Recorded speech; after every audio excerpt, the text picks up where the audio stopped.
Sir আমারে দয়া কইরা 100টা টাকা ভিক্ষা দেন স্যার। আরে ভাই, তুমি ভিক্ষা করো কেন? আর 100 টাকাই দিয়ে কি করবা? স্যার কফি খামু স্যার, কফি খাওয়ানোর লেগে 100টা টাকা দরকার। ভাই, কফি তো মাত্র 50 টাকা, তুমি 100 টাকা চাইলা কেন ভাই?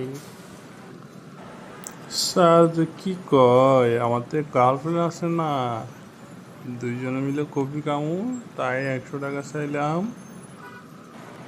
আরে ভাই, তুমি কি ভিক্ষুক নাকি আর কি? কও তো দেখি। তুমি ভিক্ষুক হইয়া গার্লফ্রেন্ড বানাইছো, এটা কি ধরনের কথা ভাই? আরে স্যার আমি ভিক্ষুক কইয়া গার্লফ্রেন্ড বানাই নাই, গার্লফ্রেন্ডে আমারে ভিক্ষুক বানাইছে স্যার। আচ্ছা, ঠিক আছে ভাই, এত দুঃখ করিও না ভাই।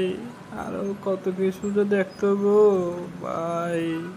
তুমি যাও, টাকা নাও, কপি খাও ভাই, কান্না করিও না। দূর স্যার যে কি বলে, কান্না করুম কেন স্যার, এটা আমার অভ্যাস হয়ে গেছে স্যার, আমার সইয়া গেছে, আমার লেগে আর টেনশন করিয়েন না।